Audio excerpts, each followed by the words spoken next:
Bienvenue à cette deuxième table ronde éclair sur la guerre en Ukraine. Je m'appelle Frédéric Mérand, je suis professeur de sciences politiques et directeur scientifique du Centre d'études et de recherche internationales de l'Université de Montréal, le CERIUM. Il y a un mois et un jour, la Russie envahissait l'Ukraine. Nous nous sommes réunis 3 jours plus tard pour donner un sens à cet événement historique ou pour tenter d'y donner un sens. Nous sentions déjà que le monde allait changer et il a changé, peut-être plus encore que nous le croyons. Alors, c'est le temps d'un premier bilan d'étape. Je vais poser à mes collègues, les mêmes ou presque qui s'étaient réunis il y a un mois, une question très simple. Qu'est-ce qui, pour vous, a le plus changé depuis le 24 février 2022? Je vous les présente très rapidement. Magdalena Dembinska et Alex Tipey sont des spécialistes de l'Ukraine et de la région. Ekaterina Piskunova et Guillaume Sauvé, des spécialistes de la Russie, Michel Fortman de la stratégie et moi-même de la diplomatie. Alors, comme la dernière fois, vous pourrez poser vos questions tout au long de la table ronde dans la section Q et R. Les intervenants pourront lire vos questions. Je vous prie de nous excuser si nous ne pouvons répondre à toutes les questions, mais nous ferons les meilleurs efforts possibles. Alors, sans plus tarder, je vais me tourner vers ma collègue et complice, la directrice académique du CERIUM, Magdalena Dembinska, pour un premier tour de table. Qu'est-ce qui a, selon toi, Magdalena, le plus changé depuis un mois?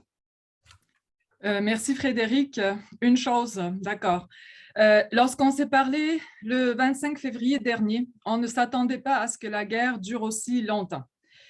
La Russie n'a pas réussi à capturer Kiev et la situation sur le front stagne depuis un moment. Nous sommes maintenant dans une sorte d'impasse sur le terrain qui explique aussi l'impasse dans les négociations. Il y a certes intensification des bombardements et les infrastructures civiles et les civils sont désormais ciblées, mais il n'y a pas vraiment d'avancement de l'armée russe dans le nord et le nord-est du pays, ni à Kiev, ni à Kharkiv. Et au sud, le front avance plutôt lentement et des villes stratégiques comme Mariupol ne sont toujours pas occupées. Ainsi, malgré la supériorité militaire de la Russie, l'énormité de la destruction et des pertes humaines, les attitudes dominantes en Ukraine sont la colère contre l'envahisseur et la fierté d'y résister. Dans l'éventualité que certains territoires soient saisis et des administrations fantoches soient mises en place, la Russie devra compter avec un fort mouvement de résistance et peu de collaboration. Bref, contrairement aux espoirs du Kremlin vraisemblablement, il y a eu une consolidation politique de la grande majorité des Ukrainiens contre Moscou et autour du président Zelensky. Pour illustrer ceci, laissez-moi énumérer quelques faits. La guerre a étouffé les conflits politiques internes, réunissant des politiciens de diverses options qui condamnent tous l'agression russe et lancent un appel unanime à l'aide à l'Occident. Les oligarques ukrainiens, Rinat Akhmetov, Viktor Pinchuk, Vadim Novinsky, critiquent ouvertement l'invasion et ont annoncé qu'ils coupaient les liens commerciaux avec la Russie. Seul le parti pro-russe, plateforme d'opposition pour la vie, semble traverser une crise. Une partie de ses membres ont fui l'Ukraine après le début de l'invasion. Les autres ont finalement été contraints à condamner l'agression et ont même déclaré leur désir, du moins, de joindre les forces de défense territoriale. La guerre a aussi brouillé les différences régionales. J'en ai parlé la dernière fois, ces différences quant aux positions pro-occidentales se brouillaient déjà depuis 2014, même dans la région du Donbass, dans la partie contrôlée par Kiev.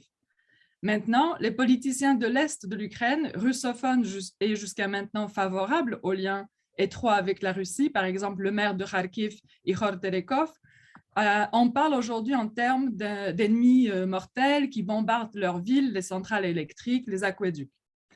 Les chaînes de télévision ukrainiennes appartenant à divers oligarques, d'habitude en compétition, émettent conjointement. L'armée et les forces de la défense territoriale, ainsi que les villes assiégées, sont soutenues par la majorité des entreprises ukrainiennes, financièrement, en fournissant du matériel, des services, des médicaments ou encore en versant des salaires aux employés impliqués dans la défense. Les records sont battus par les dons à l'armée. Un seul compte spécial à la Banque nationale d'Ukraine a reçu environ 380 millions de dollars, principalement de donateurs internes apparemment. Les Ukrainiens rejoignent activement l'armée. Plus de 100 000 ont rejoint les forces de défense territoriale depuis le 24 février. Si plus de 3,5 millions de femmes et d'enfants principalement ont fui la guerre, quelques 170 000 sont revenus de l'étranger, de Varsovie seule, une centaine de personnes par jour quittent pour l'Ukraine. Pour le moment donc, malgré la situation qui ne cesse de se détériorer et malgré la peur, bien évidemment, on n'observe aucun signe de ralentissement de la mobilisation ou même de défaitisme. Les gens rejoignent l'armée, traquent les saboteurs, préparent les cocktails Molotov et s'organisent pour aider les 6 millions de déplacés internes. Cela dit, combien de temps une telle mobilisation peut-elle durer face aux opérations militaires prolongées, face à la catastrophe humanitaire? Le spectre de la faim, la peur pour la vie, les perspectives d'un avenir incertain augmenteront en toute probabilité la partie silencieuse de la société, dont l'ordre de grandeur est jusqu'ici difficile à estimer.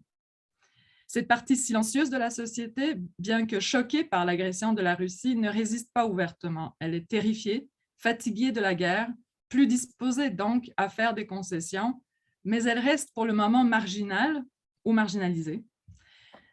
Cette détermination sur le terrain, couplée avec l'impasse sur le front où la Russie n'avance que peu, se traduit par l'impasse dans les négociations où les parties ne sont pas prêtes aux concessions. Moscou demande toujours la reconnaissance par Kiev de l'annexion de la Crimée, de l'indépendance de Luhansk et de Donetsk, et ce dans leurs frontières revendiquées, c'est-à-dire la totalité des régions, incluant leur plus grande partie qui était contrôlée jusqu'à maintenant par Kiev. De plus, Moscou veut la démilitarisation de l'Ukraine et son statut de neutralité. Et selon des fuites, sur la table serait aussi le statut du russe comme deuxième langue d'État et l'introduction de restrictions légales sur le fonctionnement des organisations radicales, ceci probablement en référence à ce que le Kremlin entend par la dénazification. Quant à l'Ukraine, les concessions sur l'intégrité territoriale sont exclues. Par contre, l'Ukraine se dit prête à discuter de la neutralité, mais elle demande en échange des garanties de sécurité. J'aimerais ici rappeler le mémorandum de Budapest, signé en 1994 par l'Ukraine, la Russie et les États-Unis. En échange de l'abandon par l'Ukraine de son arsenal nucléaire, troisième dans le monde, le mémorandum devait être l'instrument clé garantissant la souveraineté et l'intégrité territoriale de l'Ukraine après la chute de l'URSS. Outre le droit international tout court, la Russie a violé l'entente de 1994 en annexant la Crimée en 2014 et en envahissant l'Ukraine le 24 février dernier. Tout ça pour dire que les appels qu'on entend parfois de certains politiciens, experts ou chroniqueurs occidentaux, des appels faits à Zelensky pour qu'il fasse des concessions ou encore des appels pour ouvrir plutôt des négociations entre l'Occident, les États-Unis et la Russie, c'est ignorer l'Ukraine dans l'équation. C'est ignorer le fait que Zelensky est élu démocratiquement et que sa position est légitime aux yeux de la grande partie de la population qui compte quelques 40 millions de personnes. C'est ignorer la détermination des Ukrainiens, effrayés par ailleurs. Toute entente au-dessus de leur tête, toute concession faite à par Zelensky en ce moment n'a que peu de chances de tenir. Il va sans dire que devant le drame humain qui se déroule sous nos yeux, un cessez-le-feu est nécessaire et tout de suite, mais la stabilité de n'importe quel arrangement futur doit être légitime aux yeux de la population, soit parce qu'elle y croit, soit parce qu'elle n'en peut plus de se battre. Merci. Merci Magdalena. Je me tourne maintenant vers Alex Tipek, que je remercie de se joindre à nous pour cette deuxième table ronde. Alex. Merci, merci Frédéric pour l'invitation et Magdalena pour cet résumé. Pour moi, la chose qui m'a frappée, c'est peut-être pas quelque chose qui a changé en soi, mais plutôt quelque chose qui a pris de plus en plus d'ampleur. Et ce qui m'a vraiment frappé ce dernier mois, c'était le soutien populaire international pour les Ukrainiennes. Je crois que c'est aussi un bon moment de parler un peu de l'histoire de soutien international pour des guerres, etc. Et je sais que c'est une chose que des historiens font, ce qui est super embêtant, c'est de remonter très lointain dans le temps. Mais ce que ce phénomène me rappelait, c'était vraiment la guerre d'indépendance grecque qui a déclenché il y a 200 ans. On a fait beaucoup de comparaisons entre ce qui passe en Ukraine et la Seconde Guerre mondiale, la guerre civile en Espagne, etc. Mais en fait, quand on réfléchit à la guerre d'indépendance grecque, on voit une insurgence tout petit qui était censé être écrasé rapidement par une grande puissance, par l'Empire ottoman, mais qui a rapidement entré dans une impasse comme on voit aujourd'hui. Cette impasse a duré plusieurs années, mais en même temps, il y avait un phénomène de philhellénisme qui est répandu à travers l'Europe et aussi à travers le monde. Ce phénomène des gens qui publiaient des essais, des articles, qui faisaient des manifestations, des collectes des fonds, etc., des spectacles et tout ça, ça a joué un rôle important dans cette guerre dans le sens que ça a poussé des autres grandes puissances d'intervenir, tout d'abord d'une manière diplomatique plus intensive et par la suite d'une manière militaire. Donc, la leçon que je crois on peut tirer de cette première guerre où l'opinion publique a joué un rôle important, c'est que toutes ces manifestations peuvent avoir un impact sur la politique à une grande échelle au fur et à mesure dans le temps. Je crois que cette idée de soutien populaire, c'est aussi très important. Hier, par exemple, j'ai lu un article publié par 2 chercheurs à Cambridge qui ont parlé de campagnes de désinformation qui mène la Russie en ce moment. Et ce qu'ils ont expliqué, c'était une psychologue, c'est qu'un des grands objectifs d'une telle campagne de désinformation, c'est vraiment de nous fatiguer, qu'on soit plus intéressé dans tout ce qui passe en Ukraine. Donc aussi, cette idée de soutien public après un mois, c'est important de réfléchir à comment c'est important de rester engagé dans les faits, etc. Et finalement, je crois que ça a une importance aussi au niveau humain. Moi, je travaille en Roumanie assez souvent et là, on accueille beaucoup des réfugiés. Et une chose que j'ai constatée, en parlant avec mes collègues, mes amis là-bas, c'est vraiment une volonté continue d'aider, d'accueillir des gens qui sont arrivés. Même maintenant que les premières vagues des réfugiés, c'était des gens qui pouvaient facilement partir, etc. Et là, on accueille de plus en plus des gens qui ont besoin de plus en plus d'aide. Donc, c'est aussi important, je crois, de penser à ce phénomène de soutien public sur le plan humain, c'est-à-dire des interactions entre des individus. Donc, c'est une question de voir aussi comment des petits actes, des petits faits peuvent jouer un rôle au niveau interpersonnel et aussi de la politique. Merci, Alex. Nous allons maintenant nous intéresser à ce qui se passe en Russie même, d'abord avec Guillaume Sauvé. Oui, bonjour, merci de l'invitation. Donc, effectivement, si on veut souligner un aspect, à mon avis, très important de ce qui s'est passé dans les dernières semaines, un impact qui est évidemment beaucoup moins meurtrier que celui qui touche l'Ukraine, évidemment, c'est l'impact sur la société russe et sur le régime russe. Et là, je pense qu'effectivement, il y a des choses très importantes qui sont en train de se produire et qui vont avoir un impact à long terme sur l'évolution de la Russie.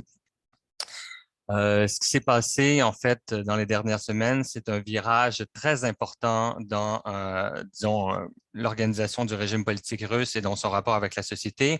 Un virage qui ne relève pas, disons, d'un changement dans la substance. Il n'y a rien qui est comme radicalement nouveau qu'on n'avait jamais vu avant, mais un changement très profond, disons, dans les degrés. Oui. C'est-à-dire qu'on va beaucoup plus loin sur des choses qui étaient déjà présentes dans le régime et ça, en soi, ça change beaucoup à la dynamique. Donc, d'abord, au niveau du discours, hein, j'aimerais peut-être attirer votre attention sur un discours qu'a prononcé Poutine la semaine dernière, je pense que c'était le 16 mars. Le discours sur la purification de la société russe, je ne sais pas si vous l'avez vu passer. Vladimir Poutine commentait donc ce qui se passait en Russie. Il disait que la guerre avait une bonne chose. Enfin, évidemment, il n'a pas utilisé le terme guerre. L'opération spéciale avait ceci de bon que ça donnait l'occasion de, on pourrait dire, séparer le bon grain de l'ivraie, mais son expression était beaucoup plus, disons, forte. Il disait que la guerre permettrait au peuple russe de reconnaître les traîtres et la racaille et la 5e colonne qui existe à l'intérieur de la Russie. Et donc, ce discours-là, en soi, n'est pas nouveau. En fait, on pourrait le faire remonter au moins jusqu'en 2012, quand Poutine, suite à des protestations, est intervenu de manière très polémique en Russie pour un troisième mandat et avait entrepris de mener une stratégie de polarisation. Je n'ai pas le temps de dire en quoi ça contrastait avec ses premiers mandats, mais une stratégie de polarisation qui consistait justement à prétendre incarner la vraie Russie contre ses adversaires qui, par conséquent, devaient être des faux Russes, des traîtres, cinquième colonne, etc.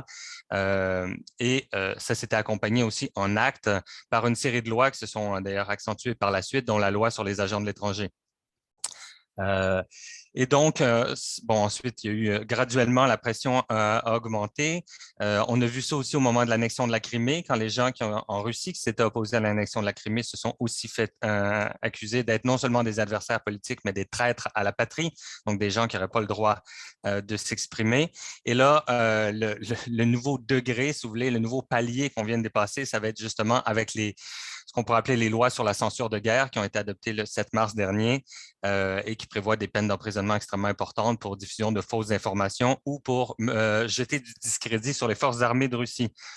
Ça a entraîné évidemment des conséquences extrêmement importantes sur l'information en Russie. Pour y aller très rapidement, on sait que 2 grandes institutions des médias indépendants en Russie sont tombées dans la semaine qui a suivi, c'est-à-dire la station de radio Les Échos de Moscou, Echo Moskvy, qui était sans doute la plus connue et qui existait depuis 1990 et qui avait cessé sa diffusion pendant 2 fois dans son histoire, pendant quelques jours pendant le coup d'État en 1991 et dans la semaine qui a suivi l'invasion de l'Ukraine, et ce, de manière définitive. La station Écho de Moscou n'existe plus.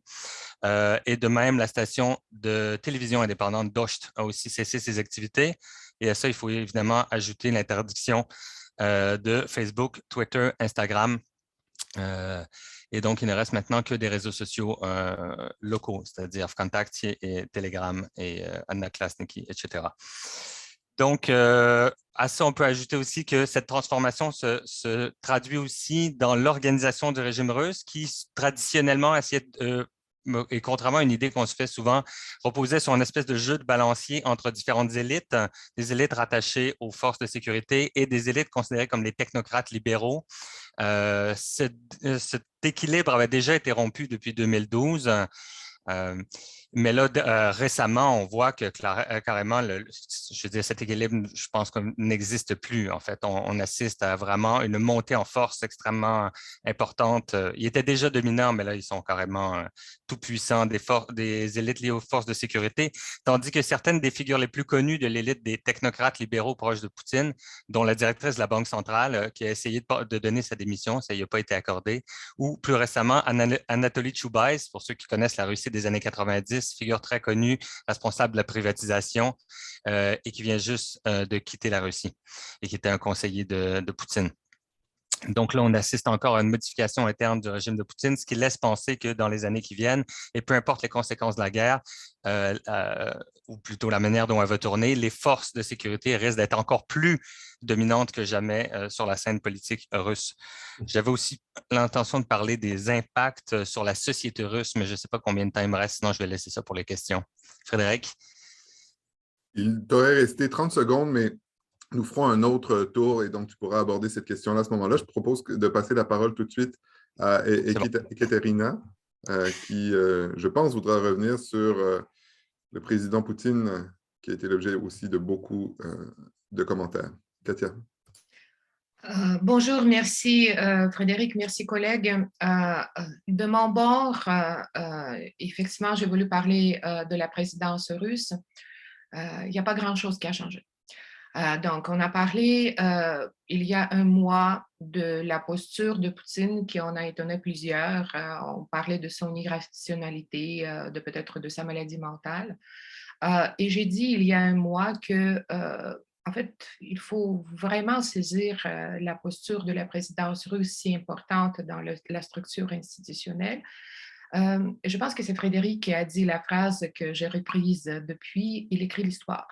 En fait, cette idée d'écrire l'histoire, elle est restée. Et ce qui a changé, c'est le contexte et la difficulté d'atteindre les buts qu'il s'est fixés au début.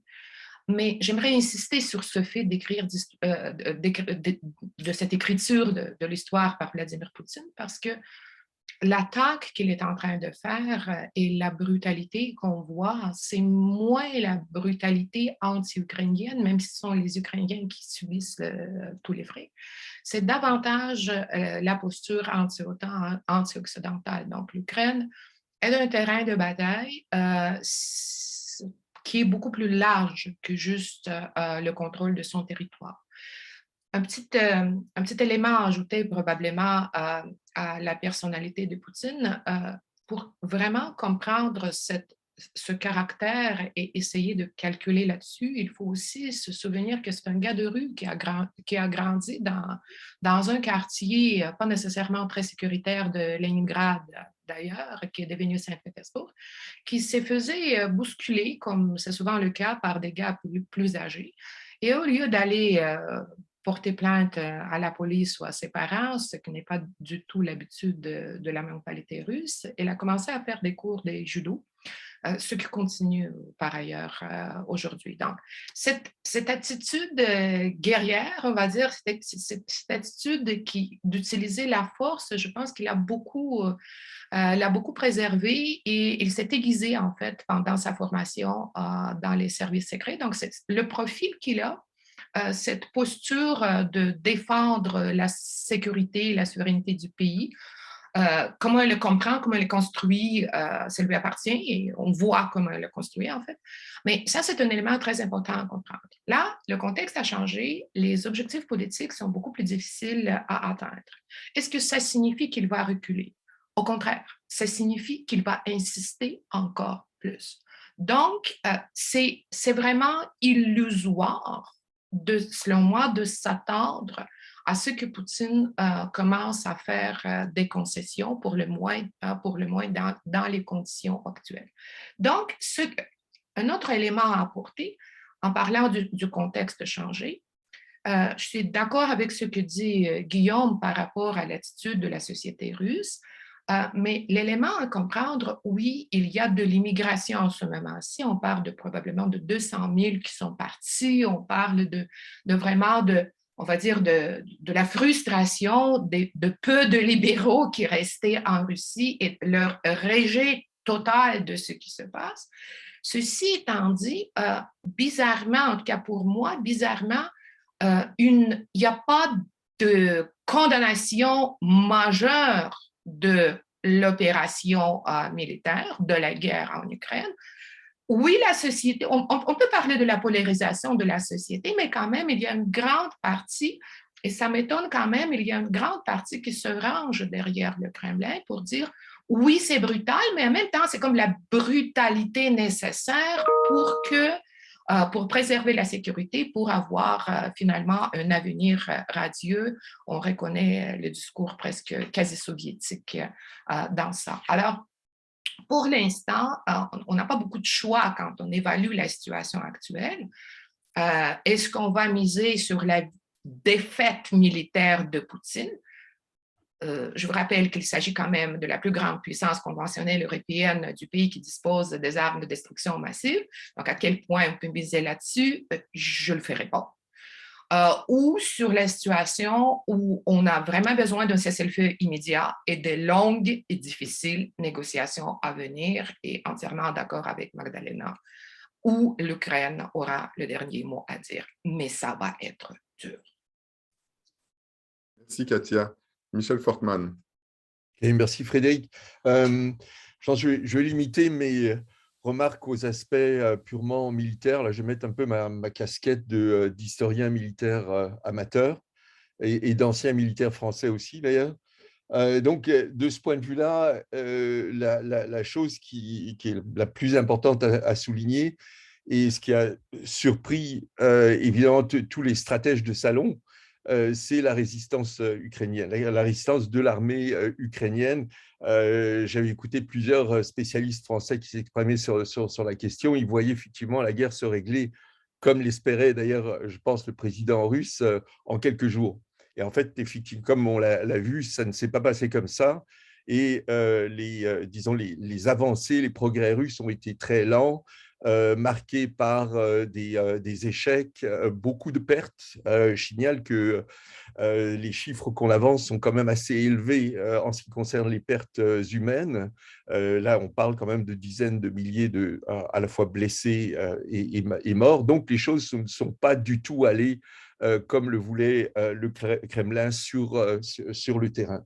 Pourquoi? En fait, il y a deux ordres d'explications qui sont avancés. Vous y attendez. En fait, certaines ont été évoquées, je pense, par Magdalena. Mais la première, on le mentionne peut-être trop peu. Les Ukrainiens se sont préparés pendant 8 ans à cette éventualité. Ils ont vu ce qui était arrivé en 2014. Donc, une invasion légère en tant que telle, mais qui occupait rapidement des parties du pays, dont la Crimée. Ils se sont préparés de façon comme très professionnelle pour cette éventualité, et on a vu donc les résultats. Évidemment, et là je répète ce que dit Magdalena, nous avons affaire à non seulement une armée qui est extrêmement motivée pour défendre son propre territoire, mais une population aussi qui la soutient pleinement.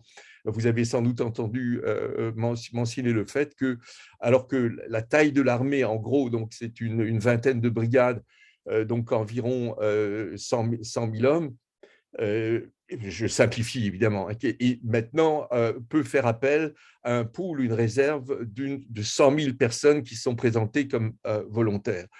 Est-ce que ça suffira? Je ne sais pas, mais c'est quand même un signe de cette mobilisation. Troisièmement, les Ukrainiens ont été équipés quand même des armes les plus utiles dans le contexte de cette offensive-là, c'est-à-dire des armes légères, faciles à déployer, donc en particulier des armes anti-tanks, mais aussi anti-aériennes, qui expliquent effectivement les très nombreuses pertes de matériel russe qui font partie de leur défaite. Et dernièrement, un élément que presque personne n'a mentionné, un excellent système de renseignement qui profite en fait à 100% du système de renseignement de l'OTAN. Qu'est-ce qu'on veut dire par là? C'est à la fois les avions de reconnaissance AWACS qui tournent autour du champ de bataille, ainsi que toutes les ressources satellitaires des Américains, qui sont données directement et en temps réel aux forces ukrainiennes. Donc, alors que justement les Russes semblent avoir des problèmes de ce point de vue-là, pour les forces ukrainiennes, il y a une quasi-transparence du champ de bataille qui leur permet de s'adapter de façon finalement assez rapide. L'autre élément d'explication des succès ukrainiens, évidemment, donc les faiblesses de l'armée russe. Et là, je ne veux pas passer à travers la longue liste de problèmes qu'ils ont eus, mais à la base, ça a été une planification stratégique complètement fausse, en fait, vraiment. On s'attendait en fait à une promenade qui aurait pu se faire, en fait, ou une prise de l'Ukraine qui aurait pu se faire par des opérations de commando, des colonnes de chars non accompagnées par de l'infanterie. Bref, planification tout à fait débile. Un soutien aussi logistique qui fait défaut, morale visiblement des troupes qui n'est pas suffisant, mauvaise coordination, etc., etc. Mais non, est-ce que cela signifie, au moment où on se parle, que les Ukrainiens peuvent envisager une victoire contre les forces russes? De ce point de vue-là, je prendrais plutôt la position de Katia. Les Russes demeurent en fait une grande puissance militaire du continent. Ils ont énormément de réserves, ne serait-ce qu'en termes de matériel, même si du point de vue humain, ce n'est pas évident. Ils ont mis, je dirais, 70% des forces qui sont disponibles sur le terrain en Ukraine. Maintenant, le point est le suivant.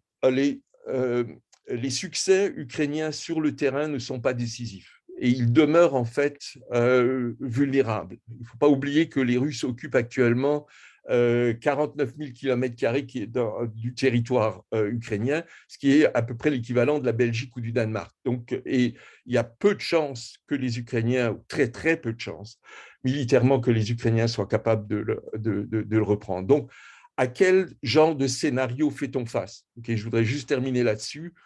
Je dirais réalistiquement 3 scénarios.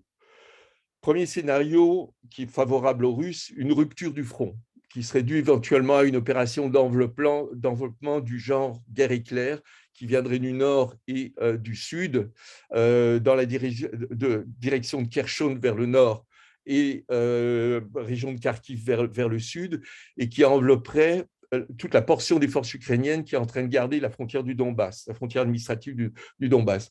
On parle de 40% en fait de la force ukrainienne. Si ça arrive, on pourrait prévoir donc une rupture du front et un repli de l'ensemble des forces ukrainiennes vers la Pologne, avec toute une série d'autres problèmes qui vont se poser.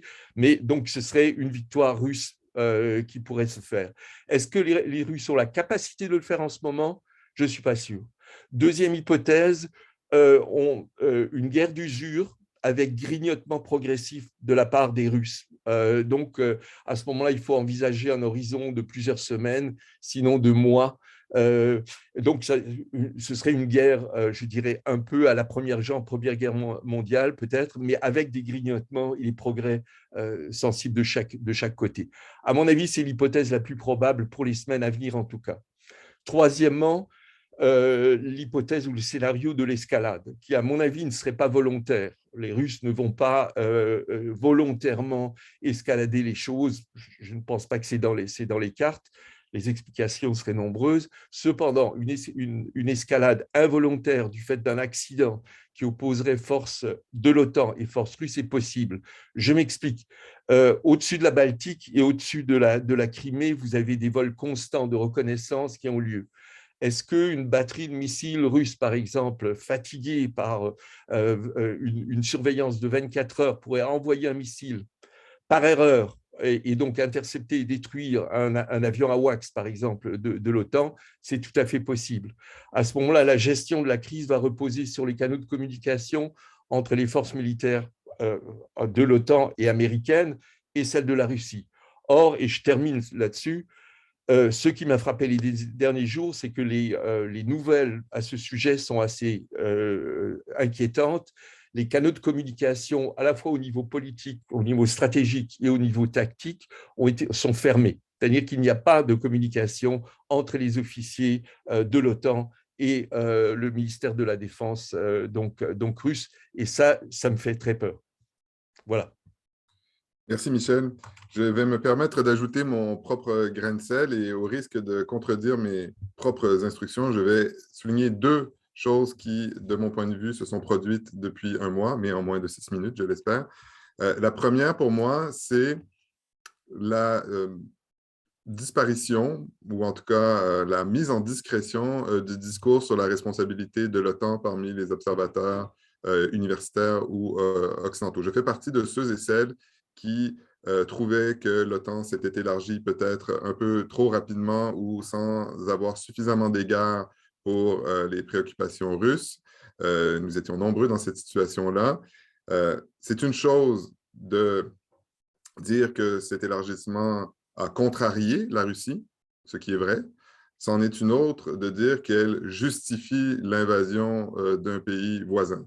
Et donc, moi, il y a un discours que j'entends de moins en moins, celui de John Mearsheimer, et personnellement, je m'en réjouis comme professeur de sciences politiques, c'est celui qui confond l'explication d'un phénomène au niveau macro avec la justification de décisions prises individuellement par le président russe.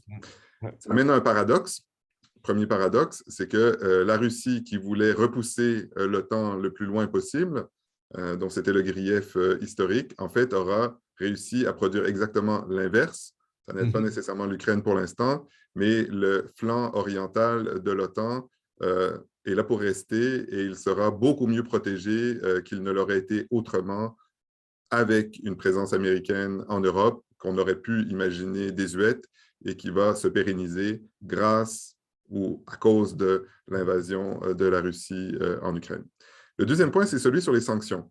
La plupart des observateurs des sanctions économiques, par exemple, un des meilleurs spécialistes, sinon le meilleur, Niklas Mulder, l'auteur de The Economic Weapon, avait tendance à être très perplexe, circonspect quant à l'effet des sanctions. Nous avions effectivement peu d'exemples où les sanctions économiques avaient réussi à dissuader un État de mener une action ou à changer son comportement. Sauf qu'on est entré dans un autre ordre de grandeur. Alors, la question est encore empirique, elle n'est pas réglée, mais moi, je suis de ceux qui pensent que les sanctions économiques vont avoir un véritable effet, pas un effet dissuasif, un effet punitif, et c'est leur but, un effet punitif qui va avoir pour résultat de saper la capacité militaire de la Russie, non seulement en ce qui concerne l'invasion en Ukraine, mais de manière plus durable. Ce sont les sanctions les plus importantes jamais adoptées, on l'a beaucoup dit. Elles ont un impact très concret sur l'économie russe. Et l'économie, c'est aussi le moyen par lequel on finance ses forces armées. Ça, c'est une des grandes leçons de Charles Tilly et de la sociologie historique. Il y a un lien étroit entre les deux.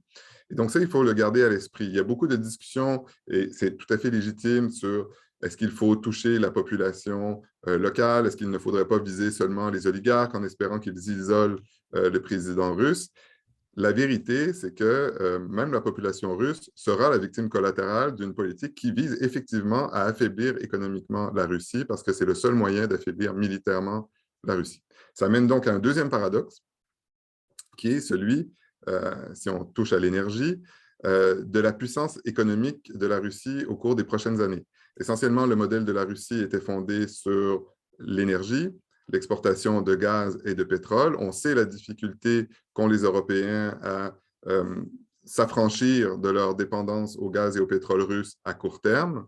En revanche, il est d'ores et déjà acquis qu'ils vont s'en affranchir à moyen terme.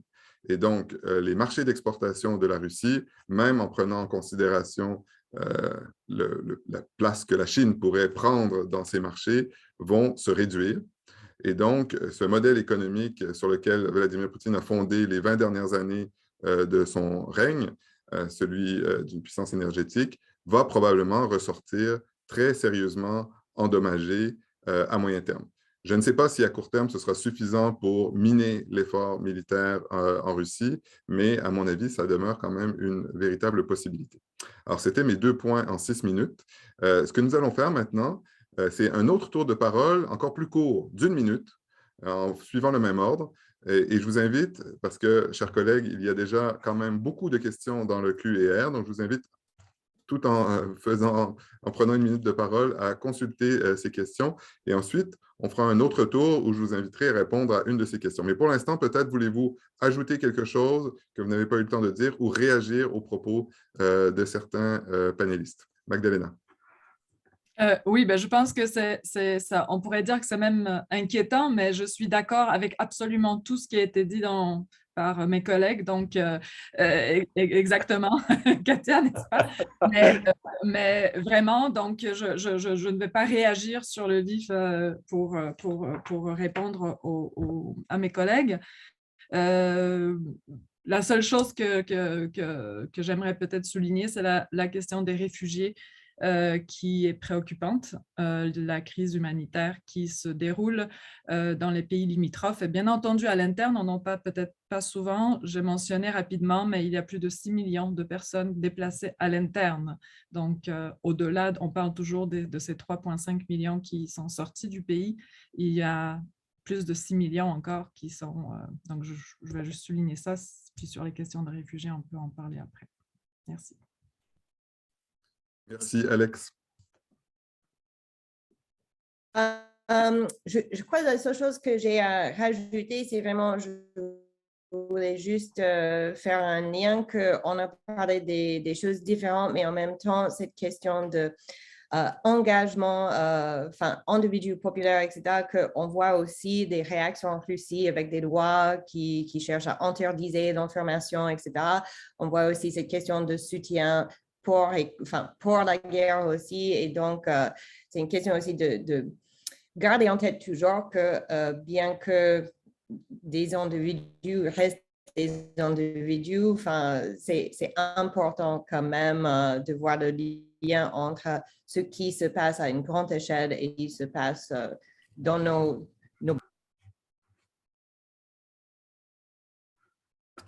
Merci, Alex. Guillaume.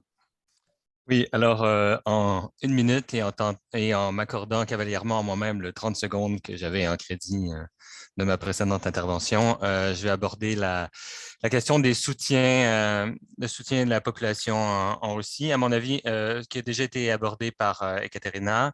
Je pense qu'on peut distinguer trois types de réactions en Russie, 2 minorités mobilisées et une majorité démobilisée.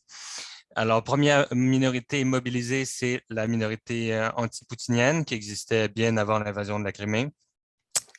Et qui se mobilise contre la guerre. C'est le mouvement anti-guerre qu'on a vu, qui a été, il faut le dire, très puissant, avec beaucoup de pétitions, beaucoup de sorties en public, mais qui est très durement réprimé et qui donc se traduit par un exode dont on a aussi parlé, qui est suffisamment important pour perturber le marché de l'immobilier à Riga, Tbilissi et Yerevan, où les Russes arrivent par milliers. Donc ça, c'est une chose, mais c'est une minorité.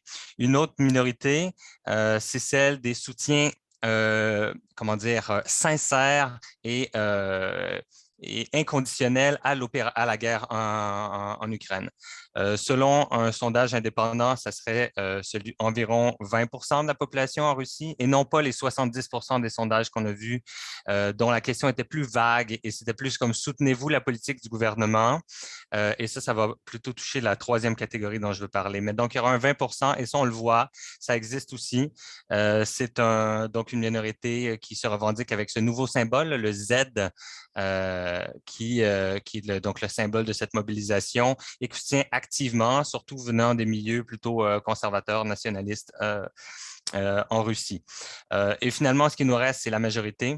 Et la majorité est dans une attitude qui est pour l'instant à mi-chemin entre l'indifférence et une sorte de soutien passif, ouais, ce qui donne des résultats assez importants dans les sondages si on pose la question de manière vague pour le soutien au gouvernement, qui tient donc un soutien passif qui tient d'une part à un phénomène assez répandu qui est donc du rassemblement de la population derrière le chef lors d'une guerre, mais sans adhésion réelle, comme on a vu par exemple au moment de l'adhésion, l'annexion de la Crimée, et indifférence qui tient aussi à une vieille habitude ou un mode de vie développé dès l'époque soviétique, qui consiste pour la plupart de la population à se désintéresser de la politique et se tenir loin de la politique parce que c'est dangereux et il y a une immense défiance à l'égard de toutes les institutions politiques en Russie. La question maintenant, et ça rejoint, je vais finir là-dessus, la question des sanctions, c'est finalement au-delà des 2 minorités mobilisées, celle en opposition, celle en faveur, c'est le statut de la majorité, dont finalement le rapport à la guerre pourrait changer, non pas sur des questions idéologiques, mais sur des questions en fait d'impact du niveau de vie. Et à ce moment-là, c'est si ces gens se sentent réellement menacés, ils pourraient en venir à considérer que leur indifférence à la politique devient dangereuse et prendre des actions. Et à ce moment-là, on ne peut absolument pas prévoir ce qui pourrait se produire. Je vais m'arrêter ici. Merci Guillaume. Katia. Pour revenir à Poutine, on a beaucoup parlé du côté comme psychologie politique de Khamenei, mais il y a aussi l'aspect rationnel dans la guerre. S'il recule maintenant, ça va dire qu'il va assumer tous les coups sans avoir aucun gain. Donc, du point de vue rationaliste, voir son retrait, ses concessions, pour moi, ça paraît irréaliste. Ce que j'ai lu dans les médias russes ce matin, c'était comme une nouvelle tendance qui se profile parce qu'il se proclamait il se targuait de ménager les civils, les structures civiles, de ne viser que des infrastructures militaires avec un degré de mensonge qu'on peut évaluer par nous-mêmes.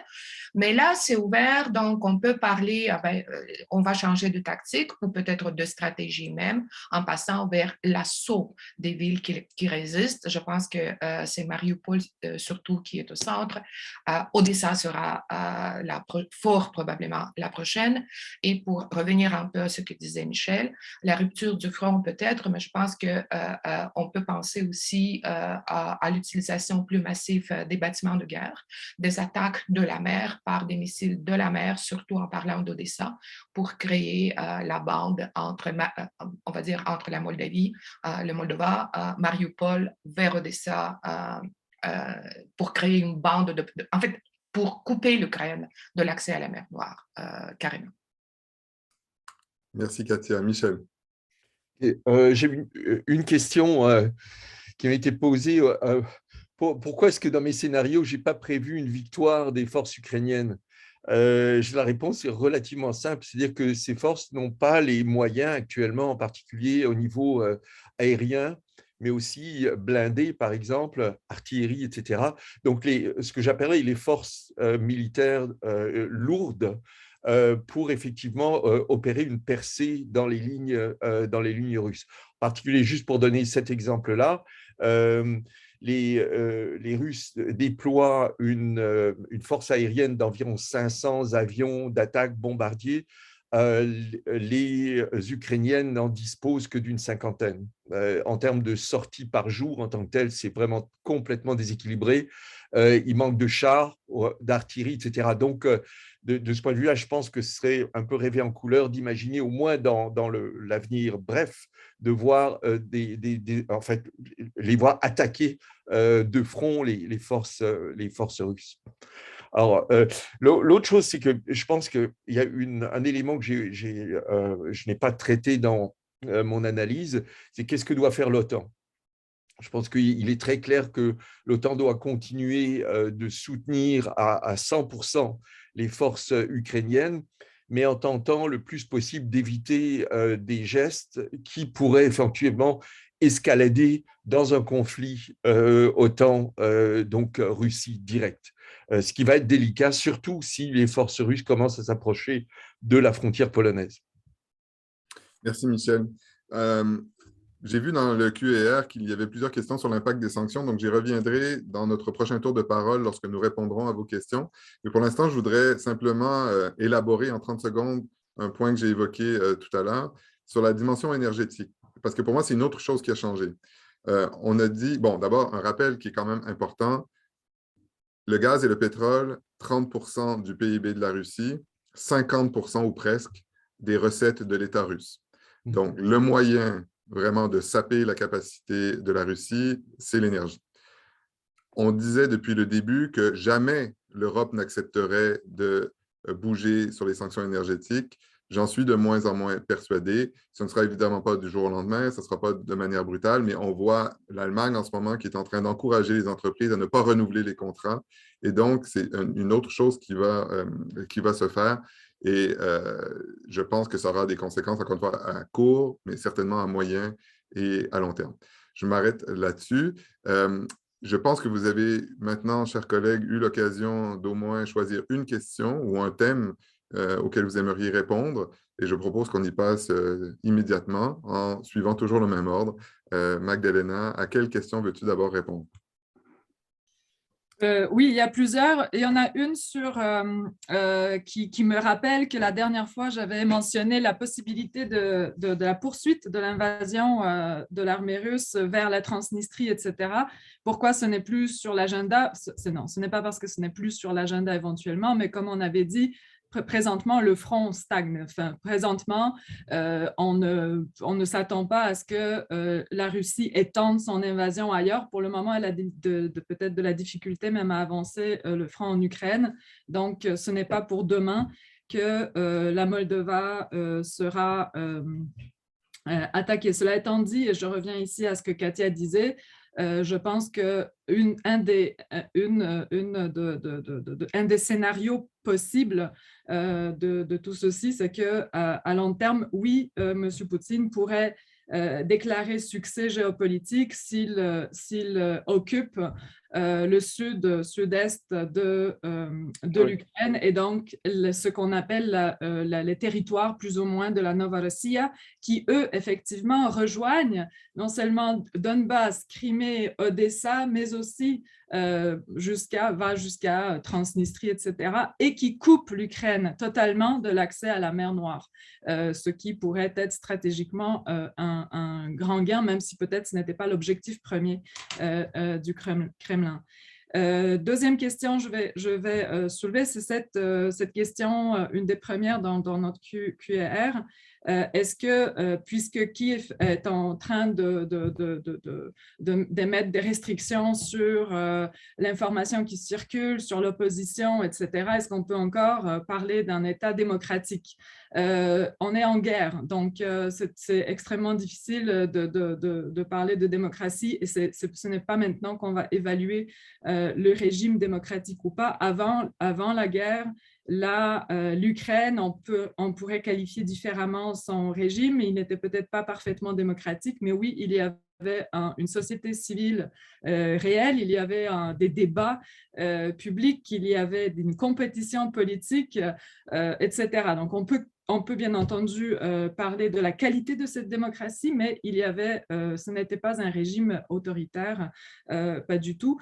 Là, on est en guerre, il y a des mesures de guerre qui sont prises et moi, j'ai confiance, en tout cas, une fois tout ceci sera derrière nous, et ce n'est pas pour demain, comme mes collègues l'ont mentionné, que le régime, la démocratie en Ukraine va survivre tant bien que mal, notamment parce qu'il y a cette société civile qui n'est que renforcée au cours des conflits subséquents de 2015. Souvenez-vous de la Révolution orange, ensuite 2013-2014, Euromaïdan, etc. La société civile est organisée. Il y a énormément d'organisations, d'associations, etc. qui œuvrent dans les débats politiques, sociaux, etc. Donc là-dessus, je ne m'inquiète pas trop, je m'inquiète pour la vie humaine sur le terrain présentement. Oui. Merci Magdalena. Alex. Bon, j'ai vu qu'il y a une question qui porte surtout sur mon intervention, mais c'est une question dont je n'ai pas la réponse. La question, c'était est-ce qu'on peut maintenir ce soutien populaire, public, etc., notamment étant donné des sacrifices qu'on nous demande. Et c'est vraiment quelque chose à voir. J'espère qu'on peut le faire.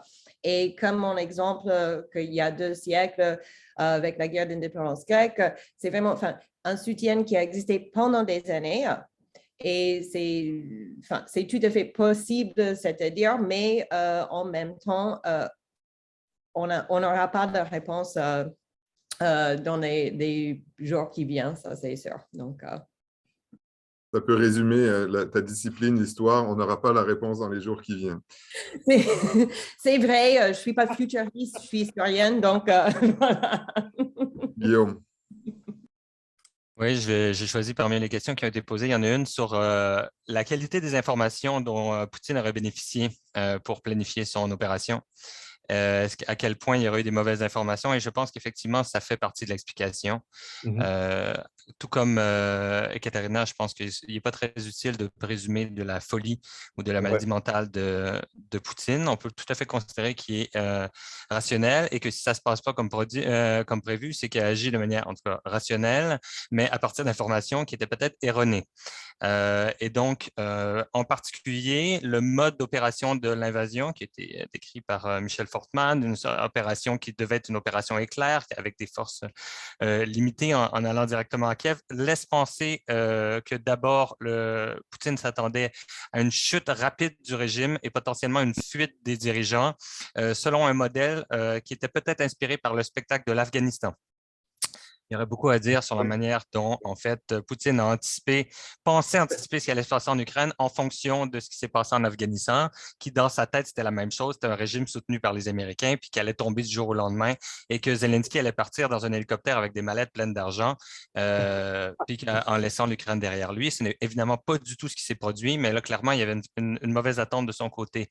Une autre attente qui était erronée, c'était apparemment, il s'attendait à ce que les troupes dans les régions russophones principalement russophone de l'Ukraine, donc Kiev, mais aussi Kharkiv, Odessa, Mariupol, etc., soient accueillis en héros. Et on parlait en Russie justement d'une parade sur la Chrestiatik, c'est-à-dire la grande avenue au centre de Kiev. On s'attendait que les foules allaient applaudir l'armée russe comme des libérateurs. De toute évidence, il y avait de très mauvaises informations là, ici sur qu'est-ce qui se passe en Ukraine. Il semblerait qu'il y aurait comme projeté sur l'ensemble de l'Ukraine la réalité qui était celle de la Crimée en 2014 et qui a complètement ignoré le fait que même les régions russophones de l'Ukraine, qui étaient traditionnellement plus proches de la Russie, se sont braquées contre la Russie depuis le début de la guerre, qui est en fait remonte à 8 ans.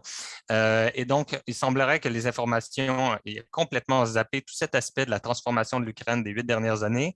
Et comment ça se fait qu'il y aurait eu ces mauvaises informations? Là, on n'a que des éléments partiels, mais j'aimerais mentionner des informations assez intéressantes qui ont été révélées par le site d'information indépendant russe Medusa au sujet de l'arrestation et de l'assignation à résidence surveillée du responsable du 5e département du FSB, responsable pour l'observation des pays de l'étranger proche et en particulier de l'Ukraine, le général Beseda, qui était, selon des fuites du FSB, qui communiquait directement à Poutine et qui était responsable des renseignements sur ce qui se passait en Ukraine et qui a donc été arrêté dans les dernières semaines, ce qui laisse penser que le Poutine n'est pas extraordinairement satisfait de sa performance sur le renseignement de ce qui se passait, sur ce qui se passait en Ukraine et comment on pouvait anticiper les réactions des Ukrainiens à l'invasion russe. Ceci dit, maintenant que l'intervention est lancée, comme l'a dit Ekaterina, et peu importe quels ont été les objectifs stratégiques au départ, maintenant que c'est lancé, le calcul change et Poutine va s'adapter. Il ne va pas reculer tout simplement parce qu'il y avait une erreur de calcul au départ.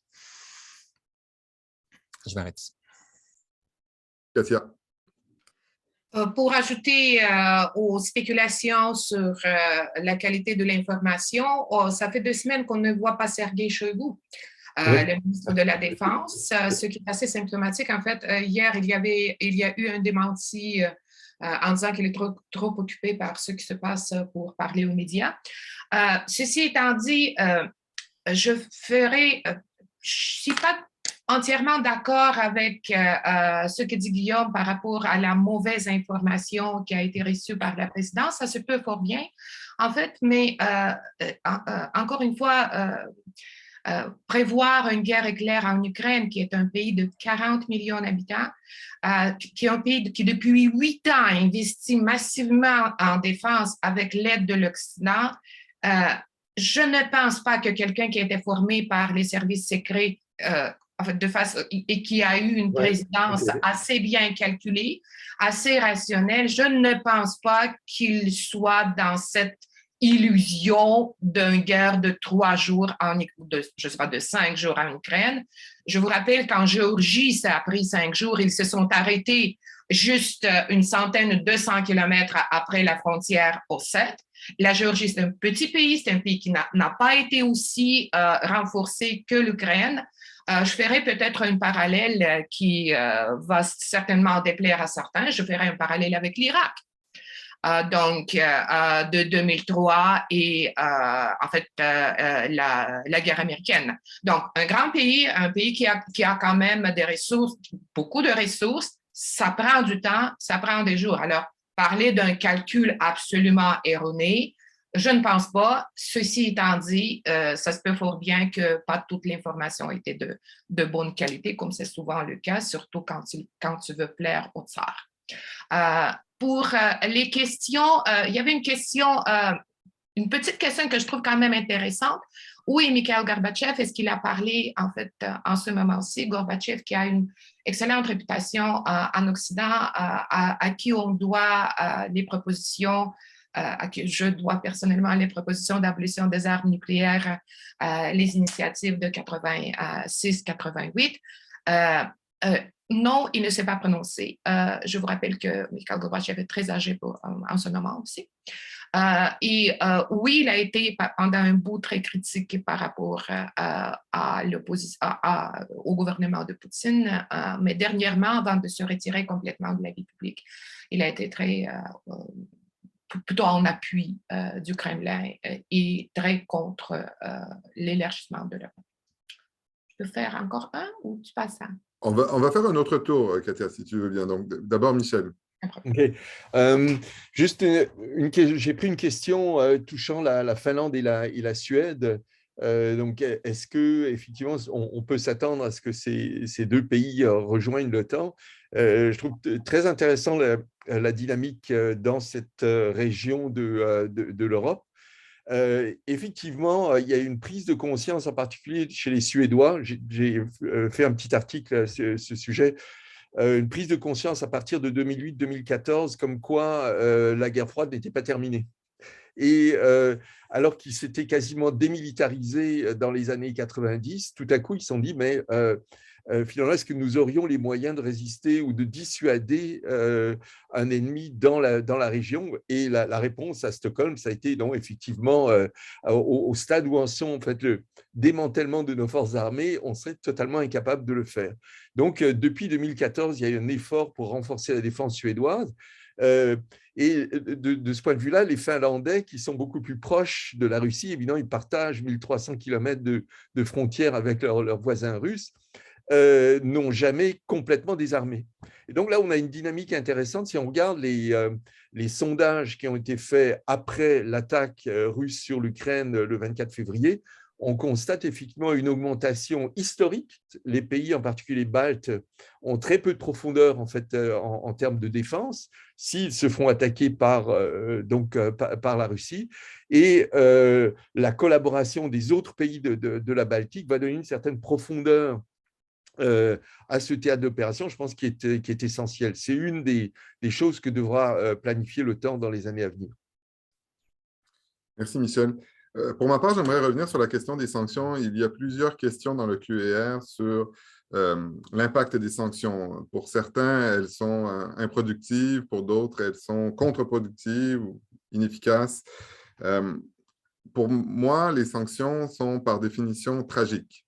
C'est-à-dire que oui, elles produisent beaucoup de résultats indésirables. C'est la première chose dont j'aimerais parler. Dans un deuxième temps, j'aimerais parler des alternatives aux sanctions. Depuis le début de la guerre en Ukraine, beaucoup de gens ont dit soit les sanctions n'auront pas d'effet dissuasif, soit on ne devrait cibler que les oligarques, c'est-à-dire les gens proches de Poutine qui ont des milliards d'euros. Et effectivement, les sanctions les plus symboliques ont visé les oligarques.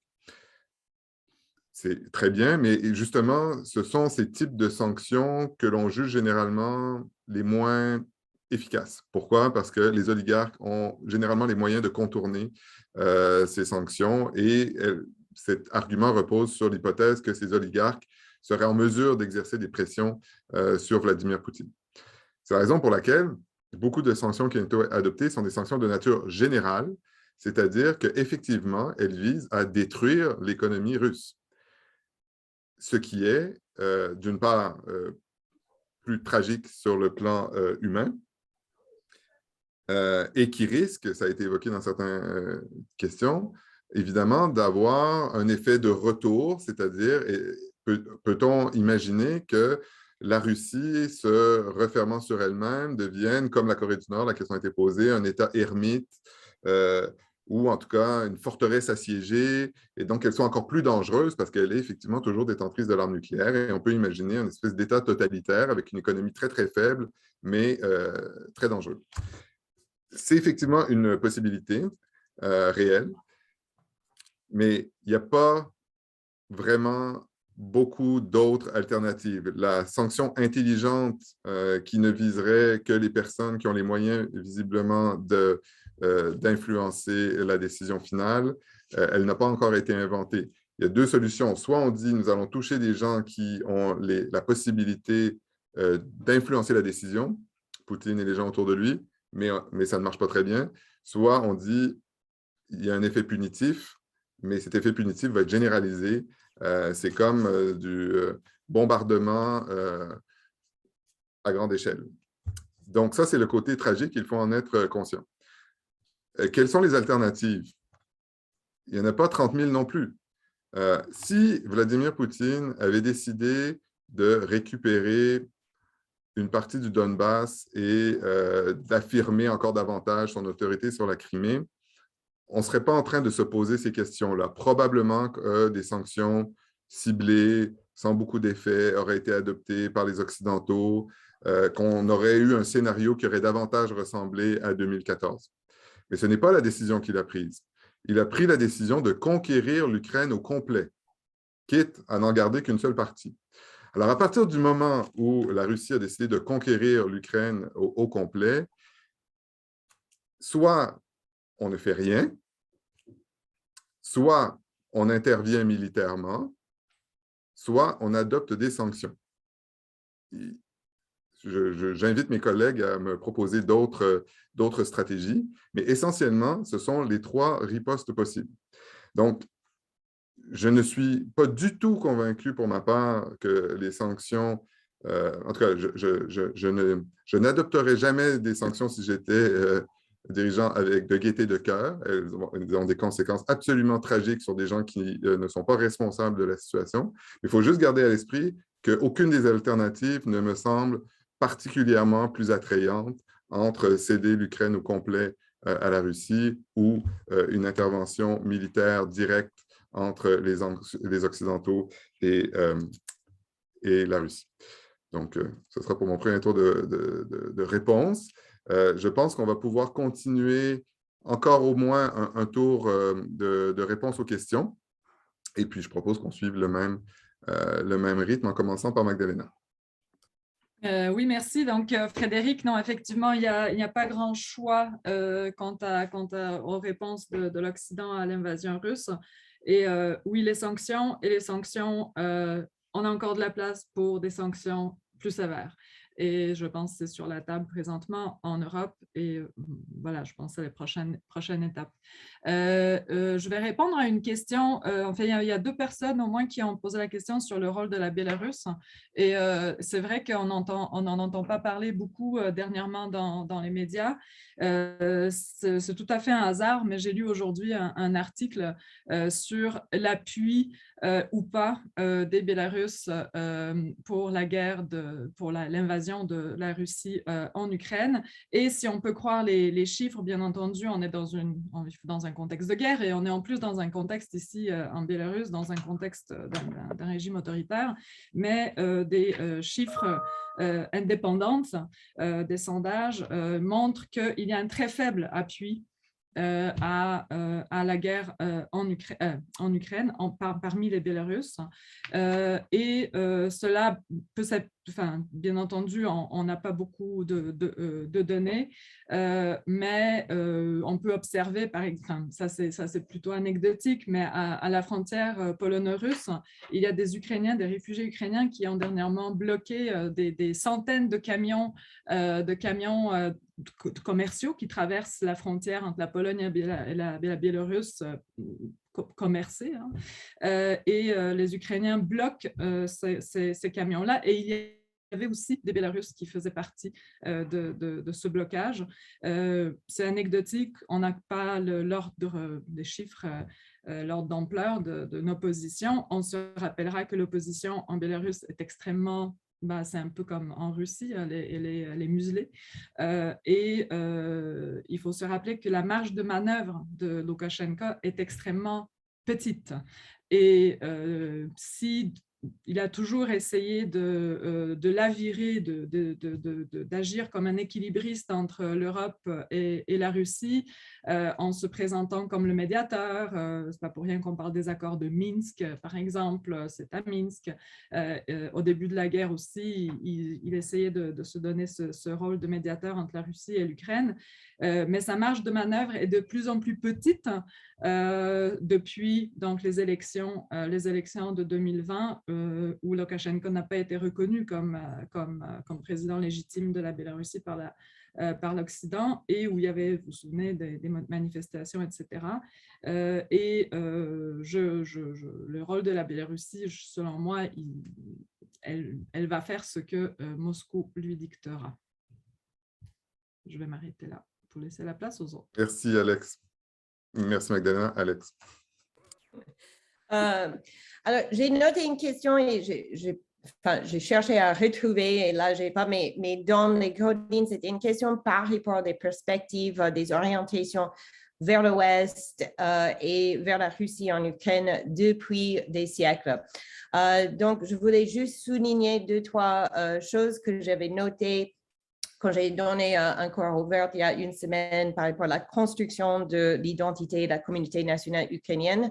Et c'est vraiment que cette tension des relations avec la Russie, il ne faut pas oublier que la communauté nationale ukrainienne moderne, etc., c'est fait dans le contexte de 2 empires, l'empire russe et aussi l'empire autrichien. Et dans ce contexte, on a vu aussi des moments où des gens commençaient à forger une communauté nationale qui va avoir une liberté de parler son langue, publier dans ce langage, avoir des écoles, etc., qui souvent va se trouver au fur et à mesure pendant le 19e siècle dans un état de conflit avec l'État russe. Et même les premières grands penseurs de mouvement national ukrainien au début du 19e siècle, ce qu'ils ont proposé au début, c'était de faire une espèce de fédération. Et donc, une espèce de fédération slave où des Ukrainiens vont avoir une liberté de répondre, de profiter de leur propre culture, identité, etc. Et donc, je crois que là aussi, c'est ça le parallèle. Ce n'est pas forcément une question d'avoir une orientation vers l'Ouest, l'Est, etc. C'est plutôt une question de continuité. Je m'exprime mal en ce moment, je ne sais pas pourquoi, mais c'est surtout s'il y a une continuité entre ce qu'on voit depuis le 19e siècle et aujourd'hui, ce n'est pas une tension entre deux pôles, mais c'est plutôt une volonté de garder une espèce de liberté en tant que communauté nationale, etc. Donc voilà, je vais céder la parole aux autres. Hein. Et je te rassure, tu t'es exprimé très clairement. Guillaume. Merci. Oui, donc moi, j'ai choisi la question que quelqu'un qui a posée au sujet du soft power. La question portait sur est-ce qu'il y a un soft power occidental dans les universités russes et auprès de la population russe? Je vais répondre rapidement à ça, puis ensuite, je vais rebondir par une petite réflexion qui n'était pas dans la question, mais qui me paraît liée et qui est l'état du soft power russe. Donc, est-ce qu'il existait un soft power occidental? En fait, j'ai déjà commencé à répondre en utilisant le passé. Oui, il existait un soft power occidental dans les universités russes et auprès de la population russe, mais je pense qu'on peut en parler au passé. D'abord, dans les universités, il existe toutes plein de formes de collaboration entre les universités occidentales et certaines universités, un grand nombre d'universités russes. Ces collaborations sont, à ma connaissance, complètement au point mort. En ce moment, c'est extrêmement risqué pour les universitaires russes en ce moment de comme, afficher des liens avec des Occidentaux. Et je suis le premier à en être désolé. Je pense que ça va être compliqué pour les spécialistes de la Russie désormais d'aller en Russie, parce que normalement, il nous faut des invitations des institutions de recherche russes. Et là, qui va vouloir se risquer si on ne veut pas mettre personne dans des situations trop inconfortables?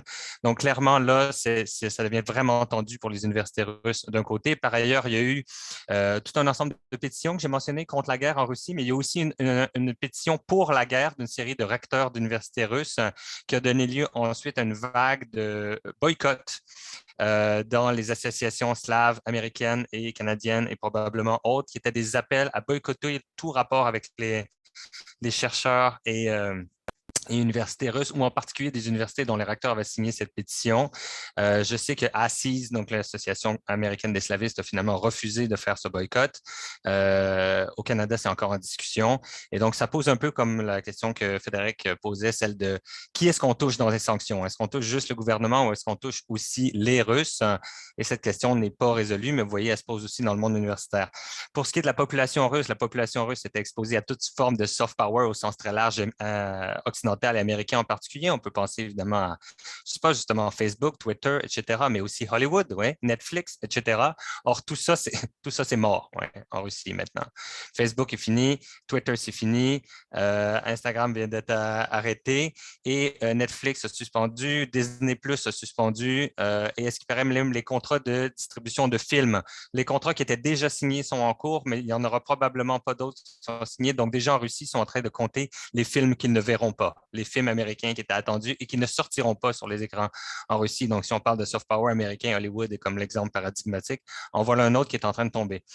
Maintenant, je voulais juste finir en parlant du soft power russe parce que là, je pense qu'il y a aussi quelque chose d'intéressant à dire. La Russie a investi des sommes colossales depuis, en gros, la Révolution orange pour se bâtir un soft power dans le monde.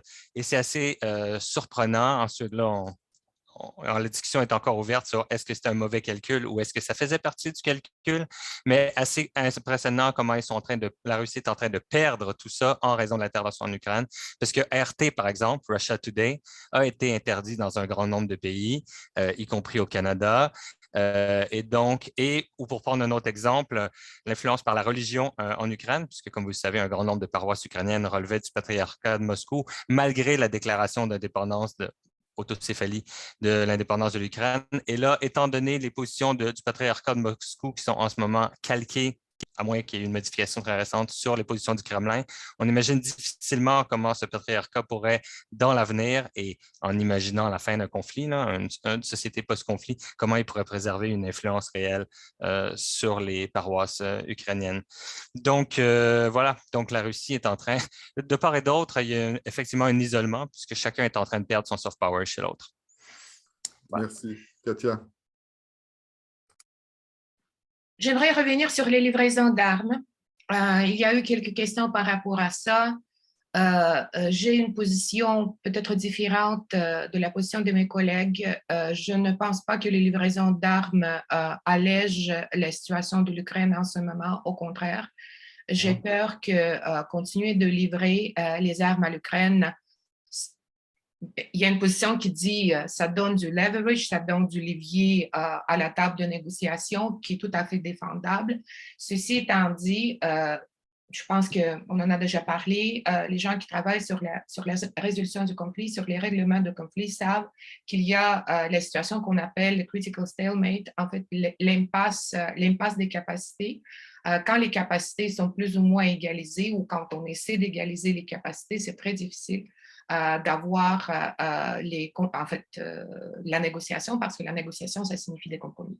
Inévitablement, lorsqu'on négocie, on part des concessions des deux bords, on part du compromis. Donc, pour l'instant, je comprends tout à fait la solidarité otanienne occidentale derrière cette volonté d'envoyer les armes. Cependant, ma crainte est de voir s'approfondir la catastrophe humanitaire. Parce que pour l'instant, les livraisons d'armes, ça signifie la prolongation de la guerre, le prolongement de la guerre. Je comprends tout à fait qu'il y a aussi la volonté ukrainienne de prolonger la guerre parce qu'ils se battent pour son propre territoire. Ce qui m'inquiète vraiment, ce sont des victimes. Alors, j'ai une position plutôt qui n'est pas sans être nécessairement contre les livraisons d'armes, parce que ça peut aussi signifier la défaite de l'Ukraine, mais je pense qu'il y a cet aspect qu'il faut considérer. Ça prolonge la guerre, ça multiplie les victimes. Et c'est ce qui m'inquiète le plus de ce point de vue. Un autre élément, et on n'en parle pas, et je pense qu'on doit en parler, même si ça nous fait mal, et si on ne veut pas en parler, il y a une communauté dont on ne parle pas du tout en parlant de l'Ukraine, c'est la communauté russophone du Donbass. En fait, ce sont les gens qui les républiques autoproclamées, déclarées ouvertement pro-russes. Et pourquoi j'en parle maintenant en ce moment? Peut-être pour nous prévenir d'une autre erreur à commettre, parce que le fait de ne pas voir le Donbass pendant 8 ans, de le considérer entièrement comme des marionnettes pro-russes, probablement nous a induit en erreur. Probablement, on n'a pas fait ce qu'on a pu faire pour éviter la guerre actuelle. Et ça, je pense que pour l'instant, comme les Donbass et Luhansk sont entièrement absents de nos discussions, on parle surtout des territoires qui techniquement font partie des deux républiques, mais qui n'ont pas été contrôlés sur 8 ans par les Russes. Et ici, je pense qu'il y a aussi, si on n'y pense pas, probablement on ne trouvera pas de solution au problème gravissime que l'Ukraine est en train de vivre. Juste vous rappeler que ce problème existe, ces gens existent, cette minorité existe, et c'est important de s'y pencher. Michel.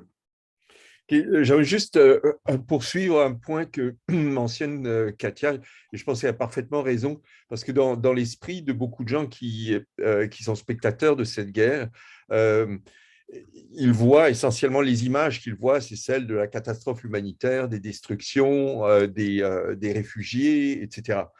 Et ceci souligne en fait que l'OTAN et les Occidentaux en fait ont une double mission. qui paraît a priori paradoxal, mais en fait qui ne devrait pas l'être. C'est-à-dire que d'une part, les Européens, les Occidentaux, les Américains, les Canadiens, etc., doivent faire tout ce qu'ils peuvent pour tenter de soulager, je dirais, les aspects ou de prendre en charge les aspects humanitaires, ne serait-ce qu'au niveau des réfugiés, mais aussi de l'aide humanitaire à l'Ukraine, mais d'autre part aussi d'aider les Ukrainiens eux-mêmes à se défendre. Okay. Et je pense que les deux choses, bien qu'elles semblent paradoxales, doivent être absolument menées de front. Mais je comprends beaucoup de gens en discutant avec des gens qui ne sont pas directement impliqués dans ce domaine-là. Ce qui les frappe, c'est le côté humanitaire. Mais oui, l'OTAN et les Occidentaux ont les deux choses à faire face à cette menace. J'aimerais juste ajouter un point sur la question nucléaire.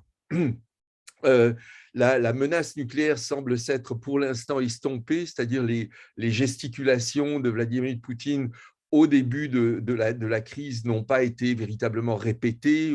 Donc, ça a l'air de… Au contraire, ce dont on parle maintenant, c'est un autre, je dirais, épouvantail, qui est une attaque possible chimique. Donc, je pense, là, il faut réaliser une chose, sur le plan militaire, l'usage de l'arme chimique sur le terrain par les forces russes n'aurait aucun sens. C'est-à-dire que l'arme chimique est une arme de terreur. Oui, elle a été utilisée en Syrie à plusieurs reprises pour terroriser des populations. Je ne crois pas, parce que là, pour les Russes, il s'agirait en fait de deux choses, c'est-à-dire, oui, ils pourraient éventuellement avoir un certain avantage, disons par exemple pour terroriser les populations de Kiev ou de Kharkiv, mais d'un autre côté, je penserais ceci représentait véritablement une escalade au niveau international, et je pense que l'avantage qu'ils en obtiendraient n'en vaudrait vraiment pas la peine. Donc, je pense que ça fait partie du discours de propagande disant qu'il y a des laboratoires biologiques de l'OTAN en Ukraine. Évidemment, c'est de la foutaise complète, là. Donc, il faut vraiment mettre un bémol, je pense, sur cet aspect-là. Alors, pour la question nucléaire, je pense qu'il y a une chose qui n'a pas été mentionnée ou pas assez mentionnée, qui est très importante, c'est que l'OTAN devra prendre des décisions vraiment importantes sur le plan de son équipement nucléaire dans les mois ou les années à venir. Pour l'instant, en fait, l'arme nucléaire, disons, des forces de l'Alliance a été véritablement mise de côté. Quelles sont ces forces nucléaires? C'est des avions munis de bombes à gravité. La mission nucléaire étant répartie entre la Belgique, la Hollande, l'Italie, et la Turquie, imaginez-vous là. Bon, évidemment, la France a ses propres forces, l'Angleterre aussi. Donc, mais si une menace est brandie par la Russie sur le plan des armes tactiques, l'OTAN est en position vraiment de faiblesse. Moderniser cet arsenal deviendra un enjeu dans les mois qui viennent. Et je pense aussi certainement, c'est un sujet dont a discuté le président Biden avec ses contreparties de l'OTAN.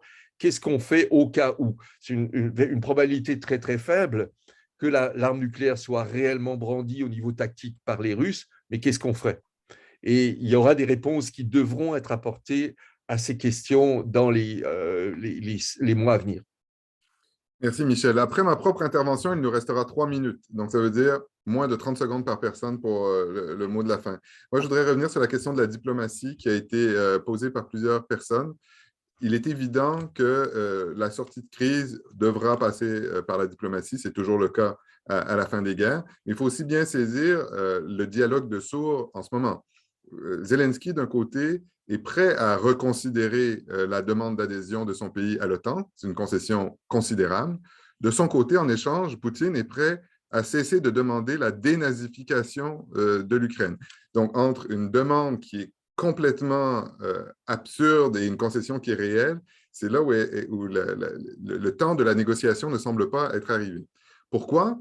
À l'évidence, parce que la Russie n'a pas l'intention de négocier tant qu'elle n'aura pas atteint le rapport de force qu'elle souhaite avoir sur le terrain.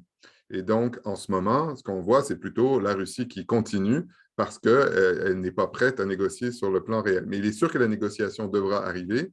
Et dans cette négociation, c'est une autre question qui a été posée, la Chine va jouer un rôle peut-être plus important qu'elle n'a jamais joué dans les relations internationales contemporaines, puisqu'elle est effectivement le seul pays en mesure de peser sur la Russie. Malheureusement, nous n'avons pas d'experts de la politique étrangère chinoise parmi nous, donc je me contenterai de dire cela. Avant de passer la parole pour vraiment un dernier tour de table hyper rapide pour mes collègues, et puis vous n'êtes pas obligé de parler si vous ne le souhaitez pas non plus. Magdalena. Ah, 30 secondes. Je ne peux pas ne pas réagir au Donbass. Donc, les séparatistes du Donbass, c'est documenté, ont été appuyés et sont appuyés depuis 2014 par la Russie. Il y a 1,5 million de déplacés internes depuis 2014 du Donbass. Et l'opinion publique, et c'est documenté aussi, l'opinion publique dans le Donbass contrôlée par Kiev a complètement changé à partir de 2014. Cela étant dit, et là je vais terminer là-dessus rapidement, la future Ukraine, quelconque arrangement, etc., doit tenir compte des Ukrainiens ukrainophones, ukrainophiles, des Ukrainiens russophones, russophiles, mais aussi des Tatars de Crimée et d'autres minorités qui composent l'Ukraine qu'on connaît. C'est bon? 30 secondes. Alex.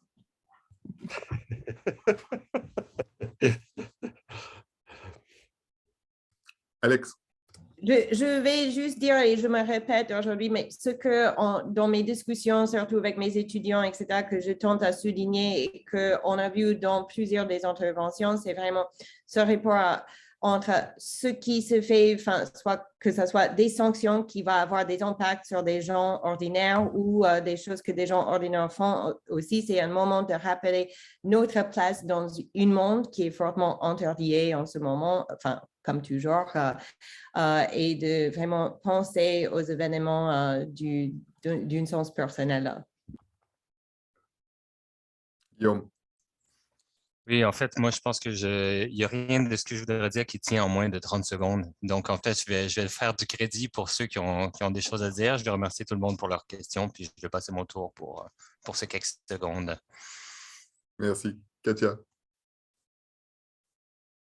Souligner encore une fois l'importance du dialogue pour trouver la solution. Ça fait écho à ce que Magdalena vient de dire. Peu importe la doublure de la situation, il faut prendre compte de toutes les minorités pour rebâtir, je dois dire, l'Ukraine. Et ce n'est possible que dans la situation où un cessez-le-feu est établi, donc un appel à la paix comme il y a un mois. Michel. Je vais faire comme Guillaume, je vais passer mon tour. Bon, alors il me revient de merci à tous les deux. Il me revient de dire le mot de la fin. Vous êtes la fierté de l'Université de Montréal. Vos analyses sont différentes, parfois contradictoires, souvent complémentaires, mais je pense que ça montre toute l'importance d'éclairer le débat public, surtout lorsqu'il est d'importance mondiale comme celui-ci, à partir d'une recherche qui est scientifique et rigoureuse. J'insiste sur ces 3 mots, recherche scientifique et rigoureuse.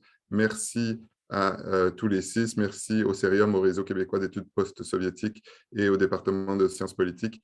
Bon après-midi à toutes et à tous et à très bientôt. Au revoir. Merci, bye. Au revoir.